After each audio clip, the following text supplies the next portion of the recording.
I recently released a video whether you could change a video title without being punished by the algorithm. In the video I said YouTube attaches metadata to the video. For example, puppy, tail, tail waggle, but there can be literally hundreds and hundreds and hundreds of these search terms that are attached in the metadata to your video.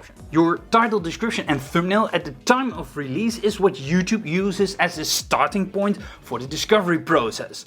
But after that, the algorithm doesn't look at your title, description and thumbnail anymore. It is frozen. So you can change your title, your description and your thumbnail all you want, but the algorithm won't change its mind anymore about the metadata of the video. The reason why I said this is because over the years I've tried to change my video titles many times to rank for new keywords, but it never worked. One of the resources that I used to create this video was a video on the Creator Insider channel, which I consider to be a reliable source.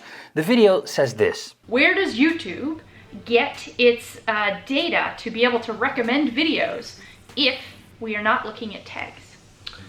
Well, there's a couple different places. So as we talked about in the last video, we did talk about the title and description. Yep. So those are used to help match to queries that users are typing into search. So if you put relevant information in there, it might help you get discovered. You know, a lot of people are always focusing on the keywords, right? But the reality of what drives a lot of search and discovery is user behavior. So yes, we use keywords to kind of get started. If we don't know anything about the video, nobody's ever watched it, that's all we have to go on. But then once users start watching it, we actually learn from what the users are telling us with their behavior. So if you have a channel that has subscribers, for example, then we can learn based on what those subscribers are watching, like which of your subscribers are interested in it, what other videos are they watching, and then we can start to recommend it in those contexts without even knowing anything about what the video is actually about.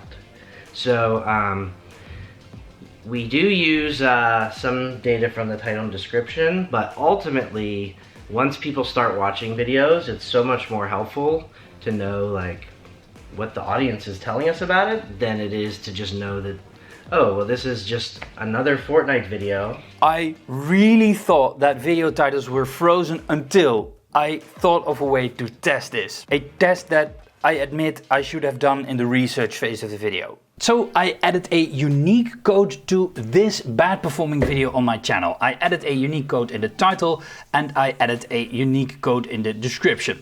In the first 24 hours, nothing happened. But when I searched on Google for the code in the title, after 24 hours something showed up, but this is a spammy site. When I search for the code in YouTube search, then you will see that something shows up also after 24 hours. Now let's try the same thing for the code in the description.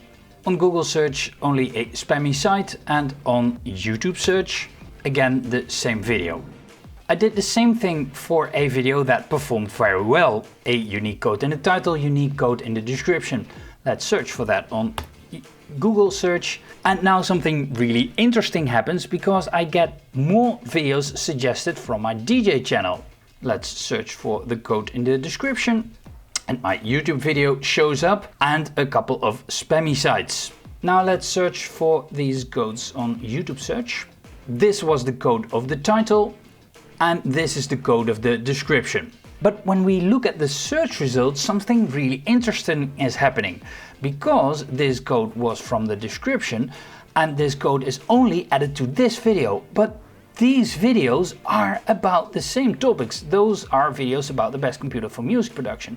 But the code is not in these videos. So YouTube associates the topic of this video with the code in this video and associates that with other videos around the same topic on YouTube. This happens for the code of my music production computer, but it happens also for my merch video, because when I type in the code of my merch video, then you will see that YouTube search associates this code of my merch video with other videos about merch. So what is happening with the frozen thingy? Well, I think that this is the same thing as with exact keyword matches, and this is exactly what this test also shows, that this is true for exact keyword matches. And that is that exact keyword matches do not matter, unlike popular keyword research tools would like you to believe.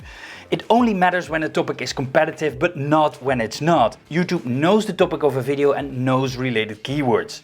But with less competitive topics, YouTube still wants to serve you the best possible search result for your search query, even if it does not match your search query exactly. So the same for changing your title. Yes, you can do it to be found better, especially when you add non-competitive keywords. And like I said in the video, YouTube won't change its mind anymore about the topic of your video.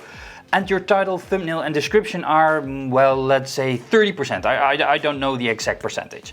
But the other 70% is still fixed and still solid, because that is what is in your video, the things you say in your video, the text it recognizes, the objects that it recognizes, and those are things you can't change after the upload. This would explain why changing my video titles in the past to rank for new keywords wouldn't work, and it would also validate my and YouTube statements about what the influence of the audience is. So I was wrong. Video titles and descriptions aren't entirely frozen, but they aren't entirely liquid either. I drew the wrong conclusions from my experience and what YouTube says, and that's my bad. I effed up. Sorry. I try to create unique and well-researched videos instead of repeating all the YouTube gurus, and yeah, I dropped the ball. And if you're new to this channel, check out some of my videos here in the playlist on the screen, and those are videos that I'm actually right about. I researched them, I swear I researched them. I have a lot of stuff about the YouTube algorithms and strategies on how to grow on YouTube. And if you'd like to receive a notification when I upload a new video, then subscribe and click on the bell icon.